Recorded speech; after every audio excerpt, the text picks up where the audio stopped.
Espero que hayan pasado un increíble fin de semana y hoy vamos a continuar con el tema de la clase de hoy. Hoy vamos a ver nuevamente con ustedes el modelo de promoción de la salud que ustedes ya muy bien conocen de Nola Pender. Antes de empezar a hablar un poquito del modelo, hay que recordar por qué este se hizo. No vamos a hablar sobre Nola Pender, que es profesional de enfermería con posgrado y doctorado. Sin embargo, sí vamos a tratar un poco sobre el por qué es importante tocar ese tema.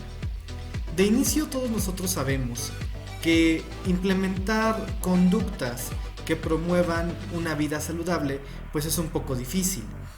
Es decir, ¿cuántas veces no hemos visto personas que a fin de año dicen, no, pues ahora sí, este es mi año, cuerpo en construcción? Y pues parece que nunca pasa del cuerpo en construcción, ¿no? O por ejemplo, ya más enfocado al área de salud, ¿cuántas veces no hemos visto que un paciente diabético, hipertenso, muy probablemente con un problema de obesidad o sobrepeso, no logra modificar algunas conductas? Y yo hablo desde el punto de vista médico, es decir, muy pocas veces el médico encuentra buenas estrategias para realizar modificaciones conductuales. Esto es algo que ocurre muy comúnmente.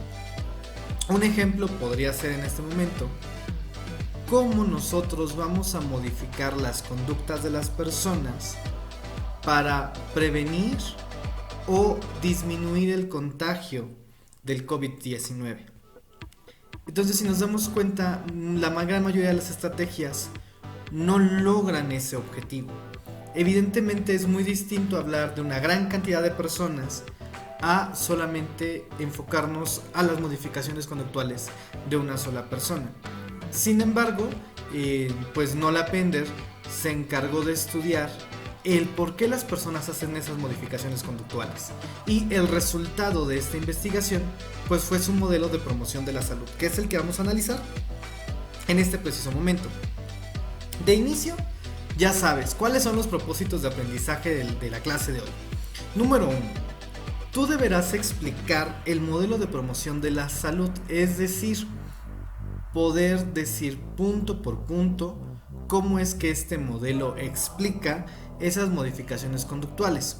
Evidentemente, para que este modelo se pudiera realizar, tiene una fundamentación teórica, es decir, no fue sacado de la manga. Hubo una investigación previa que permitió el desarrollo de este modelo y, evidentemente, los conceptos propios de este modelo.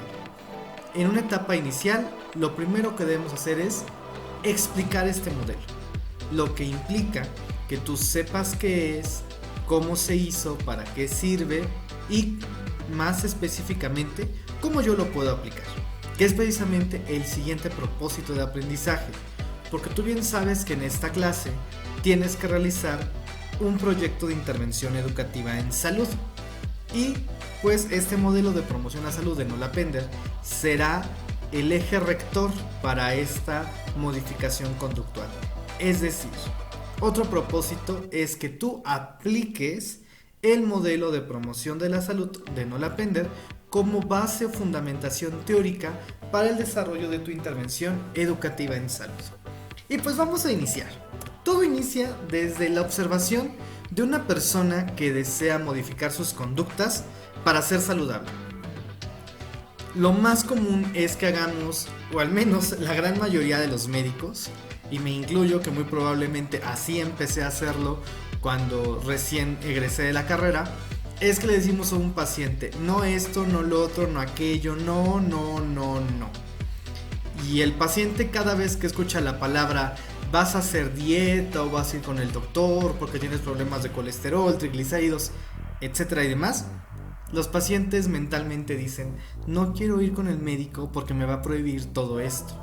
Y entonces ya no hay un buen canal de comunicación, y aparte de no existir un canal de comunicación, el paciente se limita y ya no quiere cambiar, porque desafortunadamente solamente algunos profesionistas de la salud ven la parte biológica, cuando realmente, como hemos estudiado en el transcurso de estas clases, el concepto de salud va más allá de lo biológico. Es entonces que Nola Pender observa a las personas que tratan de hacer modificaciones conductuales, y sus estudios de posgrado le permiten comprender al ser humano desde otros enfoques. Ella, en este tenor, busca otras teorías o utiliza otras teorías que le permiten complementar o generar un modelo sobre cómo las personas pueden modificar sus conductas, y pues lo logra, desarrolla el modelo de promoción a la salud, y este modelo se aplica en diversos estudios demostrándose que es completamente eficaz y funcional. Es decir, lo que te voy a decir ahorita no es algo que se haya dicho apenas, no es algo que no se sepa que funcione, no, para nada. Este modelo está bien fundamentado y permite que las personas modifiquen sus conductas a favor de tener salud. ¿Y cuáles son los fundamentos teóricos que utiliza Nola Pender? Son 3 principales fundamentos teóricos que utiliza. A lo mejor, si nosotros no tenemos cierto conocimiento de algunas áreas de las ciencias sociales, es muy probable que nos cueste un poquitito de trabajo entenderlo. No es cuestión de la clase comprender al 100% en qué consisten las teorías, simplemente que las vamos a resumir. Vamos a ver. En primer punto, Nola Pender utiliza la teoría del aprendizaje social de Bandura. ¿Qué es lo que ocurre en esta teoría del aprendizaje? Bueno, para Bandura, las personas aprendemos cuando tenemos relación con otras personas. Es decir, aprendemos conductas de manera resumida por observación. De hecho, es Bandura quien nos habla de un tipo de aprendizaje que es el aprendizaje vicario, es decir, por observación. ¿Qué fue lo que hizo Bandura para fundamentar más su teoría? Lo que hizo fue tomar un grupo de niños y ponerlos en una habitación llena de juguetes. Tuvo un grupo A, el grupo B. Colocó a los niños en esos cuartos y tuvo un grupo de control y un grupo en el cual iba a experimentar. En el de experimentación estaba el niño jugando con los juguetes que tú quieras, una pelota, una muñeca, un trenecito, etc.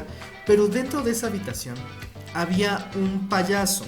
Este payaso era de esos como juguetes de box que si tú lo golpeas el payaso se cae y se levanta.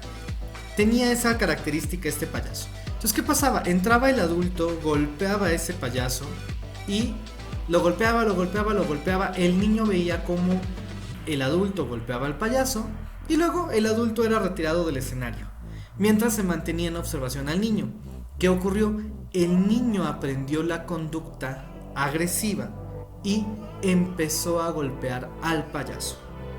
Y no solamente eso, primero empezó a golpearlo, después lo golpeó con juguetes y casualmente también en ese cuarto habían espadas, pistolas, y con esos juguetes se empezó a agredir a este payasito.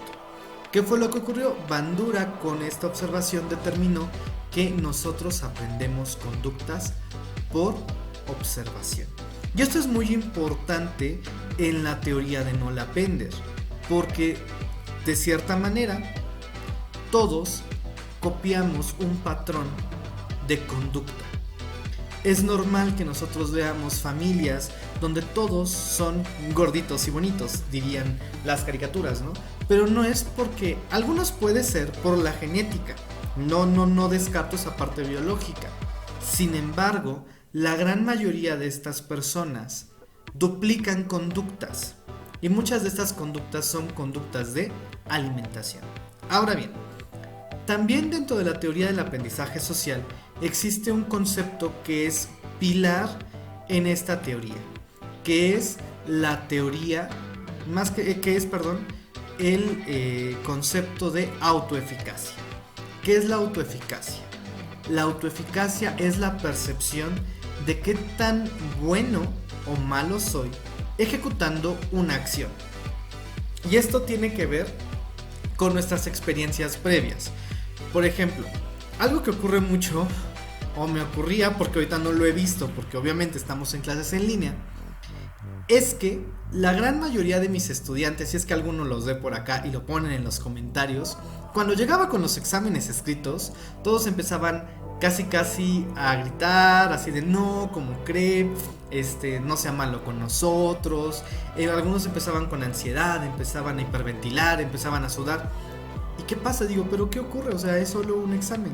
¿Qué es lo que ocurre? Ah, pues seguramente alguno de ellos en alguna experiencia previa tuvo un mal desempeño en un examen. Y eso fue suficiente para que cognitivamente él diga, yo soy pésimo haciendo exámenes escritos. ¿Y qué es lo que ocurre? Como tiene su percepción de autoeficacia muy baja, inconsciente o conscientemente dice, ¿para qué me esfuerzo si siempre salgo mal? Y ya no hace un intento por modificar esas conductas.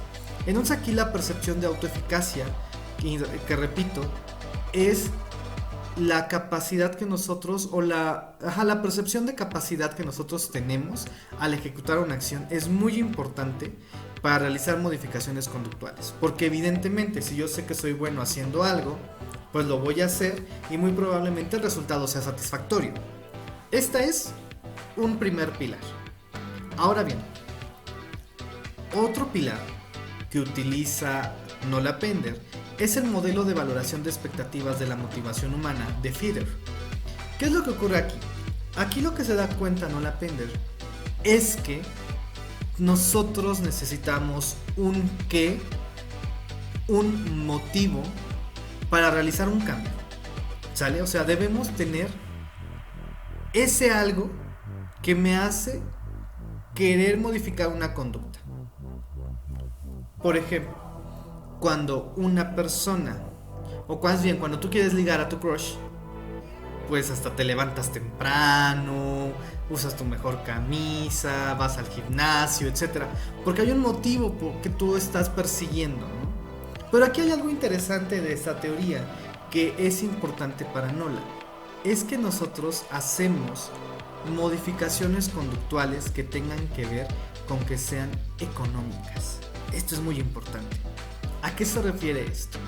Que entre más difícil nosotros percibamos el ejecutar esta modificación conductual, no lo vamos a hacer. O sea, ve qué tan fuerte es esto, ¿no? O sea, el ser humano siempre va a tender a realizar acciones que sean más sencillas.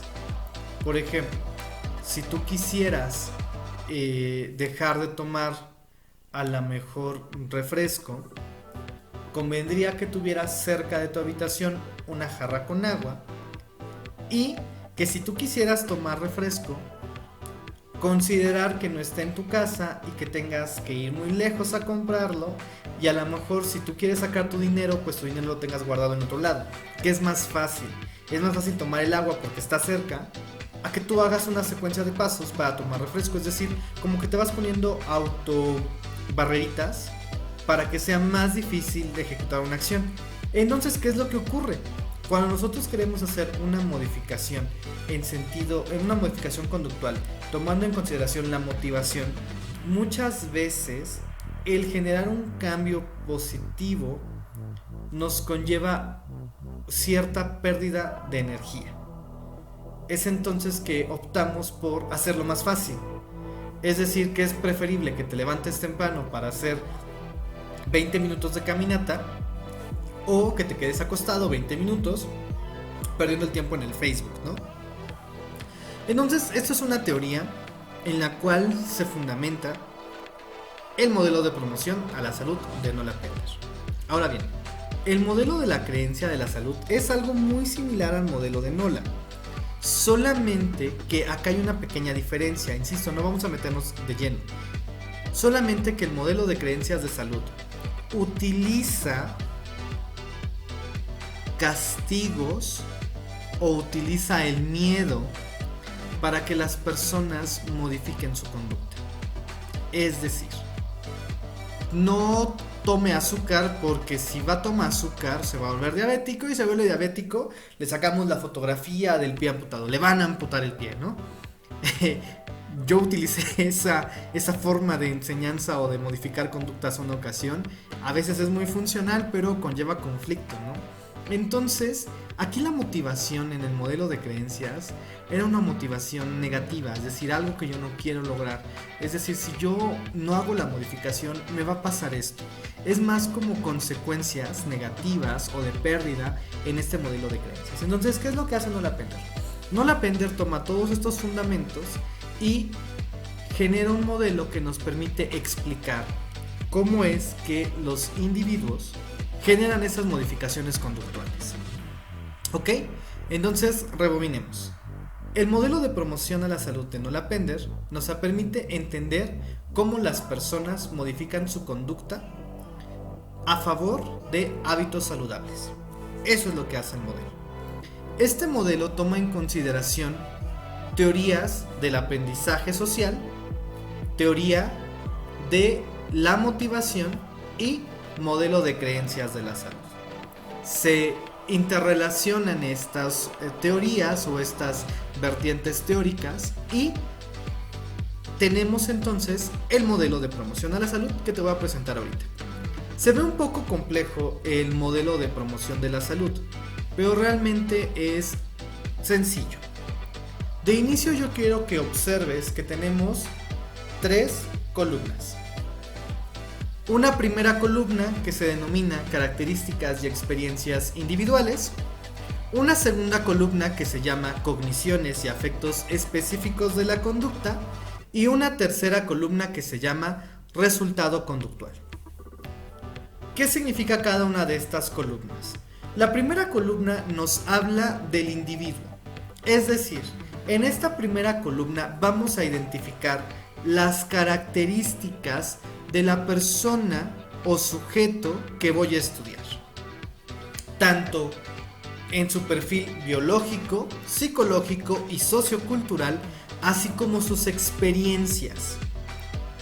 Es decir, aquí podemos ver una primera columna donde dice conducta relacionada previa, es decir, ¿qué es lo que el individuo ha estado realizando con respecto a la conducta que yo quiero modificar?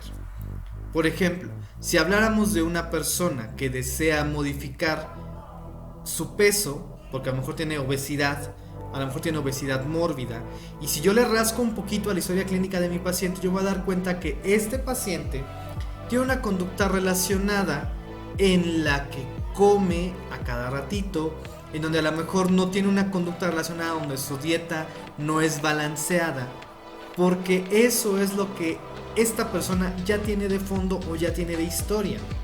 Y luego podemos agregar factores personales, es decir, cosas que no vamos a poder mover. Desde el punto de vista biológico, vamos a poner edad, sexo, podemos poner aquí si tiene alguna enfermedad, diabetes, hipertensión, etc. La parte psicológica, cómo nos encontramos en esa salud psicológica, si tenemos depresión, si tenemos buena relación con nuestra familia, etc. Todo eso.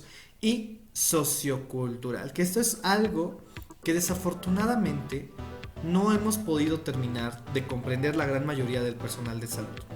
Muchas veces queremos imponer nuestras creencias culturales o nuestras creencias científicas ante la cultura, y estar en contra de la cultura realmente es bastante complejo. Entonces también hay que conocer la cultura, porque a partir de esto, si yo conozco a mi individuo íntegramente, o también podría decirse de manera holística, yo voy a poder ahora modificar algunas cosas. Es decir, esta primera columna me permite conocer e identificar de manera integral a mi individuo que voy a estudiar, tanto de sus conductas previas como él desde el punto de vista biopsicosocial.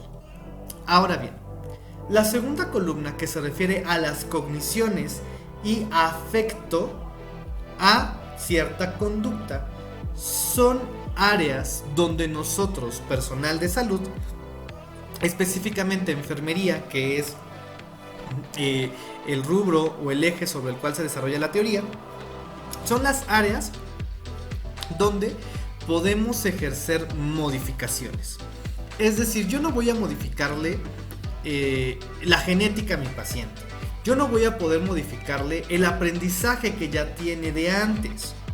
Pero lo que yo sí puedo modificar es todo lo que yo encuentro en esta columna. Por lo tanto, es aquí donde nosotros debemos de tener mayor atención, en el sentido de que es aquí donde vamos a poder lograr el alcance de una conducta. Entonces aquí primero tenemos algo muy importante. Número 1, los beneficios percibidos de la acción.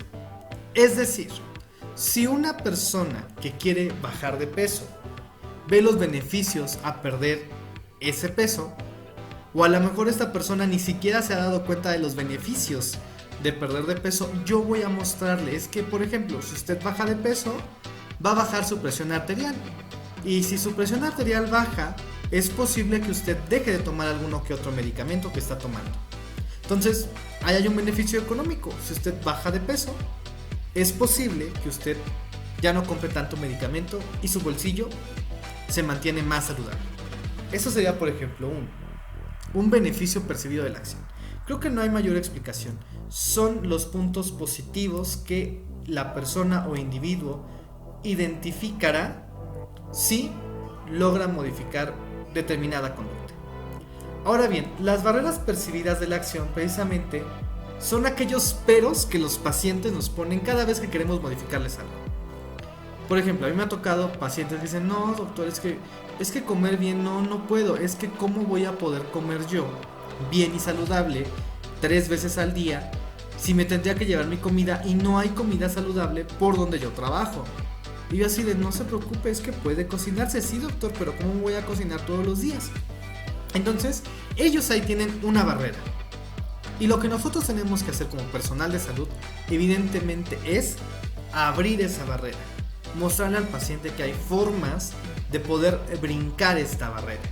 Y para poder brincar esta barrera, es aquí donde tenemos la autoeficacia. Porque si mi individuo, mi paciente, percibe que él sí puede modificar ciertas cosas, va a ser más fácil que supere la barrera. Pero si mi paciente percibe una autoeficacia baja, la barrera va a ser demasiado retadora y no va a modificar. Ejemplo, un alumno que siempre reprueba los exámenes. No veamos la parte de fondo, solamente este pequeño ejemplo. Un alumno que siempre reprueba exámenes, su concepto de autoeficacia para responder exámenes es: yo soy pésimo contestando exámenes, por lo tanto, ¿para qué me esfuerzo? Aunque yo me esfuerce, siempre repruebo. Entonces, ¿ven cómo nos vamos por lo más fácil? No tiene caso que yo me esté esforzando para pasar este examen cuando yo sé que en mis 20 y tantos años de estudiante siempre los he reprobado. Vean ahí la autoeficacia baja. Otra cosa distinta sería un estudiante regular, un estudiante que normalmente saca buenas calificaciones, que de repente se encuentra con algún docente que tiende a hacer evaluaciones más estrictas o a lo mejor de un nivel superior al que estaba habituado a contestar. ¿Qué es lo que va a pasar a esta persona? A ver, yo contesto exámenes, sí contesto exámenes, contesto bien exámenes, normalmente siempre saco 10. Este docente, sus evaluaciones son de un nivel más avanzado, pero yo sé que soy capaz de contestarlo, entonces, como diríamos, le echo ganas, me pongo a estudiar y voy a pasar. Y esto es precisamente como la autoeficacia tiende a tener un lugar muy importante en el modelo de Nola Penner. Ahora, algo muy importante, el afecto relacionado con la actividad. Es decir, ¿qué emociones me evoca el modificar o al realizar esta acción? Esto dirán que no funciona, pero es una realidad. O sea, el afecto y las emociones te permiten hacer cambios. Por ejemplo, Si tú sabes que el contestar un examen te genera mucha ansiedad, ¿qué crees? Esa ansiedad más la autoeficacia baja es igual a vas a tener un pésimo resultado en esa evaluación. Vámonos al plano de la salud. Una persona que toda su vida ha intentado bajar de peso y dice, es que yo no puedo comer saludablemente porque me quedo con hambre. He intentado las 1001 dietas, la dieta de la luna, la dieta de la manzana, la dieta que se les ocurra, y nunca he bajado de peso. O sea, no puedo. Ya, autoeficacia baja. Y el tratar de volver a comer bien me pone en ansiedad y me pone triste. Entonces ya nos podemos identificar ahí áreas de oportunidad donde nosotros podemos ejercer una acción como profesionales de la salud, como canalizarlo con un personal de la salud específico que nos apoye con estas emociones, o por ejemplo demostrarle al paciente que sí puede hacer modificaciones o que sí puede tener resultados, pero a lo mejor le vamos mostrando resultados poco a poquito y no que a lo mejor en una semana quiera perder 5 kilos. O sea, no. O sea, vamos a ir modificando estas situaciones de autoeficacia y demás. Esto conlleva mucho a la modificación conductual. Ahora bien, más abajo podemos encontrar otro eslaboncito muy importante para poder realizar modificaciones conductuales, que son las influencias. Y esto está cañón, porque desafortunadamente la gran mayoría de la población se deja influenciar mucho por lo que le digan los demás.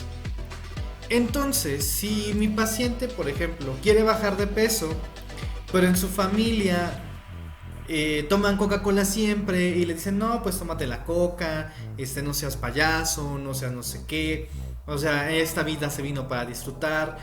O si tu pareja te dice, no, pues otra vez, que no sé qué, ya saben, todos esos comentarios que pueden venir de otras personas que me pueden, que más que no me pueden, que me bloquean el querer modificar mi conducta. O a lo mejor una norma, a lo mejor en mi área de trabajo no se me permite comer, o a lo mejor yo no tengo el apoyo de la familia, o no tengo un modelo a qué seguir para poder influenciarme. Ojo, pero no todas las influencias son negativas, también podemos tener influencias positivas, ¿no? Pero estas influencias se refieren cómo otras personas, positiva o negativamente, influyen a través de comentarios, normas, etcétera, apoyo a que yo realice o no realice una modificación. Y por último, las influencias situacionales, es decir, del espacio donde yo me encuentro. Características de demanda, características de estética, es decir, qué tanto mi medio o mi situación en la que yo me encuentro espacialmente afecta la modificación de una conducta. Como podemos ver, todas estas áreas se van interrelacionando y llegan a un eslabón muy importante, que es la tercera columna, que es el resultado conductual, que es el compromiso con un plan de acción. ¿Qué es esto? Lo que yo voy a hacer aquí es que a partir de conocer a mi paciente en sus experiencias individuales, yo voy ahora a ejecutar acciones en mi segunda columna, en las cogniciones y afectos específicos de la conducta. Yo voy a hacer acciones que me permitan llegar a que mi individuo se comprometa y en trabajo en equipo diseñemos un plan. Es decir, ok, quiere a lo mejor bajar de peso, muy bien. ¿Quieres de verdad bajar de peso? Sí. ¿Por qué quieres bajar de peso? ¿Tú qué vas a obtener de beneficio cuando bajes de peso? ¿Tú qué barreras percibes? ¿Y cómo vamos a romper esas barreras? ¿Y a qué te comprometes a mediano, corto y largo plazo? Y le hacemos que lo firme. Se hace un compromiso. Después de ese compromiso ahora, yo puedo llegar a una conducta promotora. Y esto es algo muy importante. Porque si no nos comprometemos a ejecutar, bueno, de inicio planear y después ejecutar este plan de acción, ¿qué crees? Nunca los pacientes, en el sentido de que tengan que modificar para curarse, pues no se van a curar, y en el sentido de que modifiquen acciones para mantener la salud, pues no la van a mantener. Porque no es lo mismo que me digan, sí, voy a bajar de peso, a que me digan, doctor, en verdad, tengo que bajar de peso, porque ya me di cuenta que si sigo así me va a pasar esto y yo prefiero que ocurra lo contrario.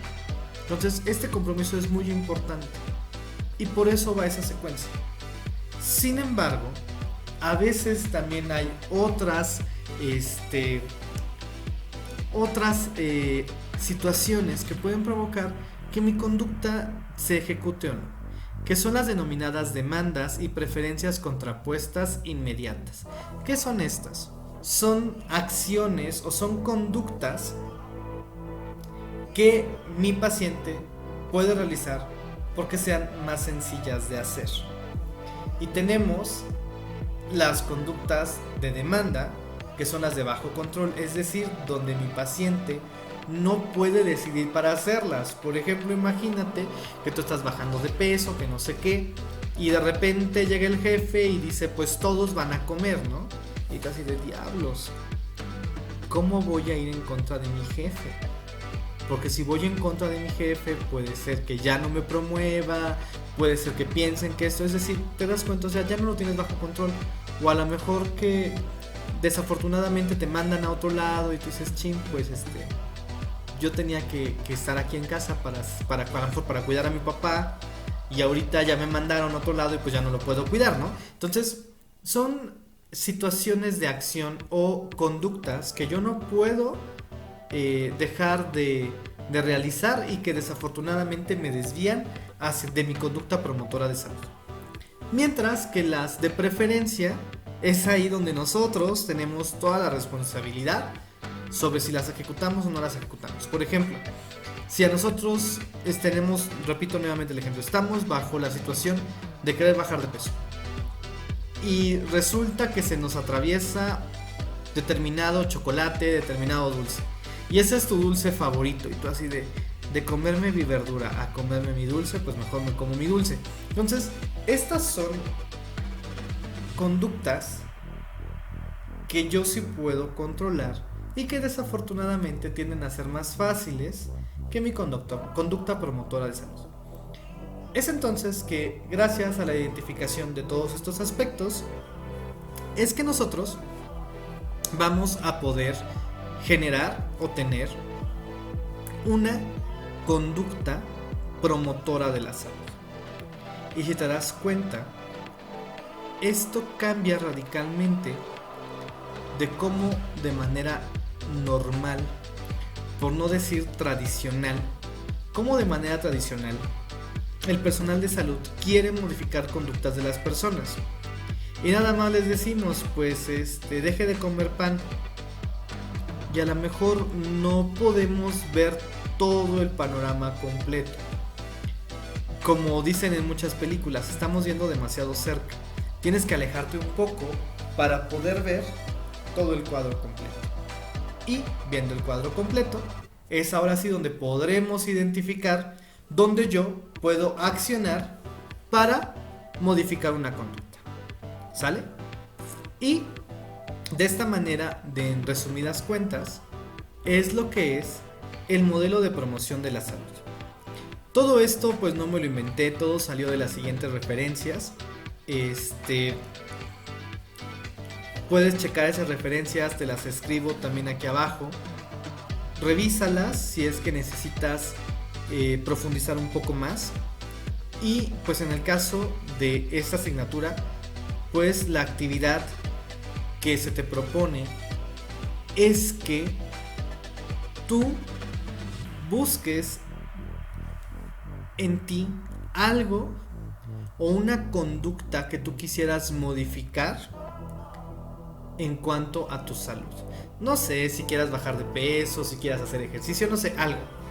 Una conducta que tú quieras modificar en ti y que tomes este cuadro como base y las vayas llenando. Es decir, tú ahí llenes las conductas relacionadas previas que tengas sobre eso, cómo eres tú en tu factor personal, biológico, psicológico, sociocultural, beneficios de acción, barreras, todo eso quiero que lo desarrolles con base en ti misma, en ti mismo y sobre lo que quieres cambiar. Esto lo tendrás que escribir y tendrás que ponerlo en nuestro foro que tenemos en nuestro grupo de Facebook. ¿Sale? Pues espero que este tema haya quedado claro. En caso contrario, ya saben, tenemos nuestros canales de comunicación y con mucho gusto puedo resolver tus dudas. Nos estamos saludando, cuídense mucho y nos vemos el día de mañana en nuestra siguiente clase, donde ahora vamos a analizar cómo el modelo de Nollapender es aplicado en un paciente. Eso vamos a analizarlo el día de mañana. Cuídense mucho y estamos en contacto.